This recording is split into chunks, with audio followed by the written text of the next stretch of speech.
We are back in the garage where a lot of people like to be. Got a really cool product to show you.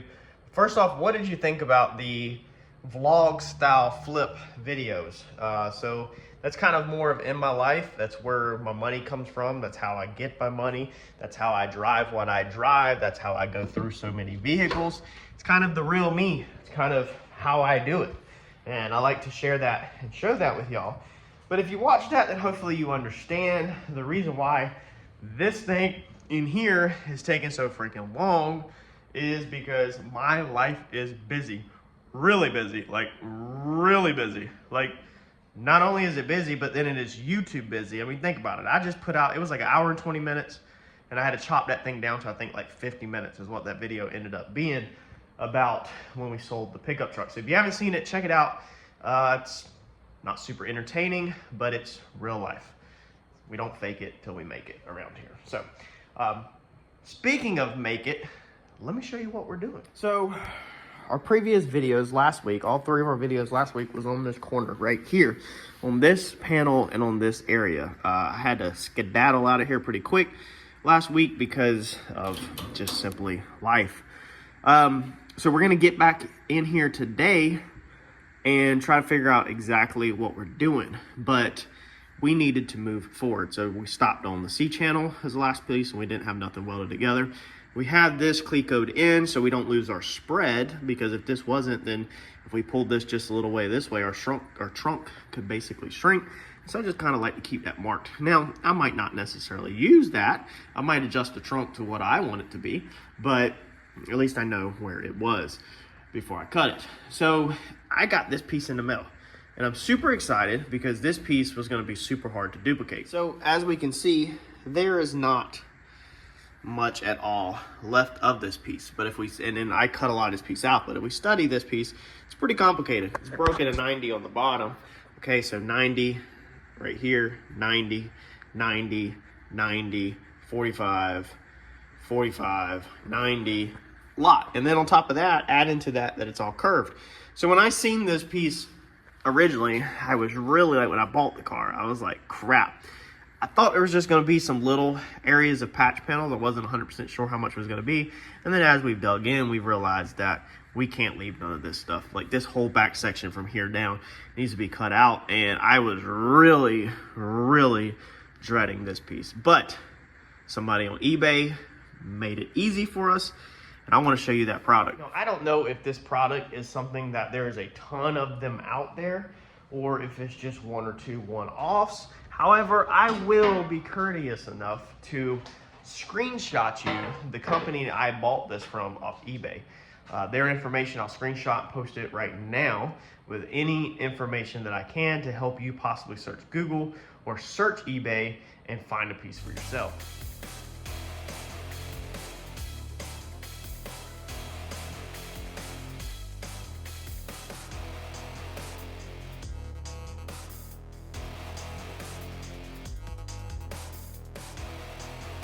So this is the piece. Now I made them an offer, and I made them $325, I think, as an offer. They're asking $400 for this piece, and they accepted my $325, so I was $350 out the door with taxes and everything.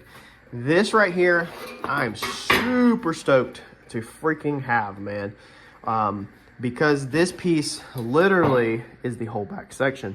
Now I'm not sure if we're going to use all this right here. This goes into the factory pieces. This is the factory spare tire location. These are where this factory trunk gas tank straps would have been. So I'm not sure if we're going to use it, but we're not cutting that up till the very last minute. And if we do cut it up, we will probably still give us like a ½ an inch here so that we can tie our new floors in and so we can try to keep this structure. I don't have all of this out here though, so we're gonna have to make that. We'll probably honestly end up just coming off of it like this and probably just honestly going flat. So we'll probably keep the curve like that, and it'll probably just come over and break that angle and then just go run with it flat, square, so to keep it nice and easy. All of these are pretty much straight off breaks, so they won't be the end of the world, you know, too bad. And then the piece where our new piece, our C channel, I think it goes right in here, this little indentation. I think that's where it ends at. So I'm gonna look underneath there, figure out a couple things, cut the camera off, figure out some things, and see exactly where we want to put this at. I kind of need to build something for this to sit on and figure out how we can weld it in. Looks like my Harper's here. My helper's here. Hey Harper, what you up to? Look how big she's getting. How you get so big?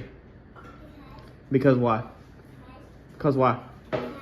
Because you ate all of your pudding and all your chocolate? How'd you get so big? Don't kick me. Why are you kicking me? Don't do that. Did you come out here to help me or abuse me? Help me? Okay.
So if you watched that video, then you'll see how busy my life is.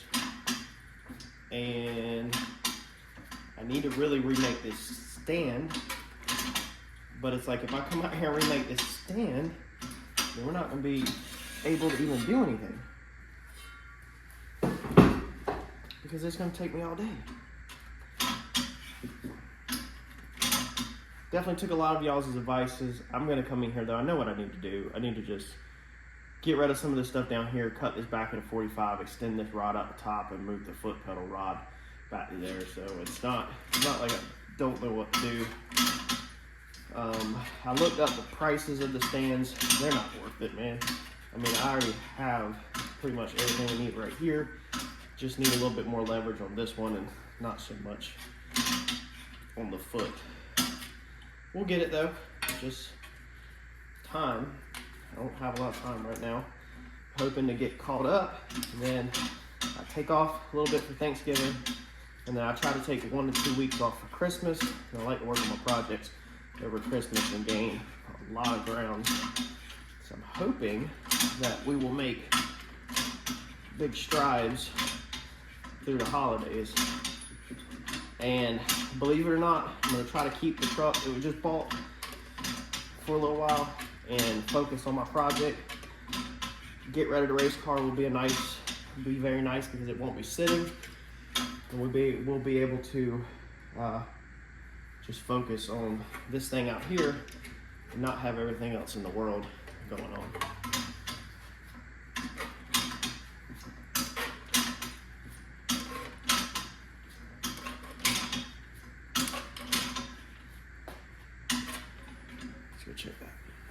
this one, we actually nailed it on the patch panel, on the spacing. Let me get it lined up so you can see.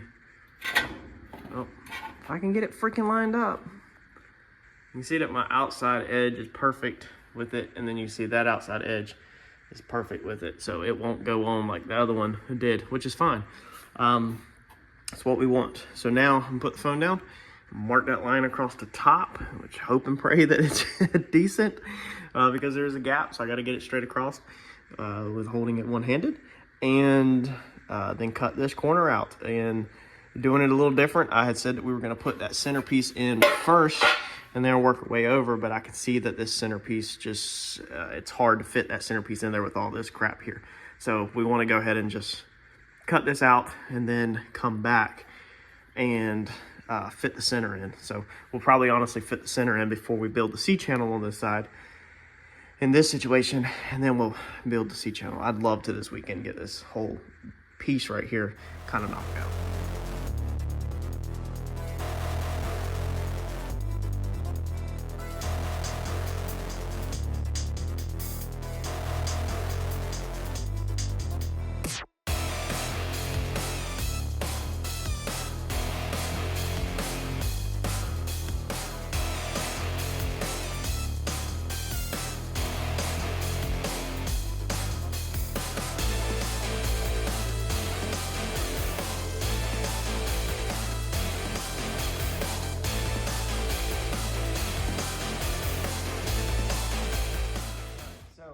We got all this fit up in the back, and I'm out of clamps.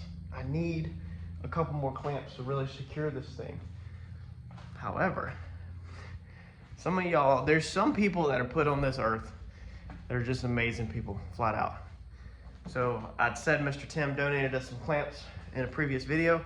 We're gonna open them because now this is where I'm in need. A lot of my clamps are tied up down here on other pieces that are holding metal, I can't talk, such as the rear quarters that we took off. There's just clamps all over the place that are just kind of holding stuff steady, and I just need a couple more. So, Mr. Tim, I greatly appreciate you. Wow. Dude. It's crazy that there are people in this world that are just absolute good people, man. I don't know what else to say. Greatly appreciate that. Tools are something that take time to collect over time, and we collect them. We all collect them. Some of us collect them at faster paces than others, and it just takes time. Sometimes you buy a tool and then you don't really need it no more, but then once you have it, and it's kind of with the clamps. I never really needed many clamps at all in my whole previous life, previous years, I guess you could say, not previous life, until this project. And when this project's done, I'm sure that I will need clamps for many more years, because this project has took me to new chapters in my life that I don't think I could ever go back from. So I don't think I could ever not achieve greatness, not try to achieve greatness by building very cool projects. So I greatly appreciate these. These will be cherished and put to very good use. Try to take care of everything. These will stay at the house because the shop is rough on stuff. And people in and out, people using stuff, so much commotion, stuff gets lost. But inside these four little walls, things can't escape and things don't get lost. So I will definitely keep these here and use them, and we're about to put some of them to use right now. Mr. Tim also sent over a set of body hammers and dollies. So this is basically like the set that I brought home whenever we first started this project. So I brought these home to do on the project, and I sacrificed my set at the shop because I didn't really, it's hard to send. These are the ones I had at shop. It's kind of hard to spread yourself thin and purchase so many doubles of stuff. And obviously I do paint and body work at the shop, and then doing this right here is going to need hammer and dollies the whole entire project. And in the future, we will need hammer and dollies at the house. So I'm definitely going to keep this set at the house because of it being in the case. And we will take our other set back to the shop to be able to use. All right, so we've added our clamps to the inside in there, and what I've got is, this is one of our pieces out of our floors in there that we're not using anymore, that we were using to brace up with. And so now we have a couple of straight lines established. So we have the inside edge of this, which is going to be the inside of our panel right there. It's established that this and this are on the same plane, left to right. Okay, we got that straight. And then that gives us an outside point, which actually did not bend this side. Pure luck that my outside bend is flush with that. So if we come off of here, or if we measure off of here, I don't know if I put my cut in the same spot. I should have. If I could go back, I would. I probably did not. Who knows? But we could pull measurements now of how far this bend is off of this line, and when we go to lay this next piece in here, this gives us something to sit on top of. This is where a chassis table would be amazing, because you'd have a flat surface, but obviously I can build something or tack something up real fast. But this will be our reference point. So I really need this side right here. I guess I'm gonna leave it flopping until we are completely done before I start welding that in. But let's figure out how to get this section in.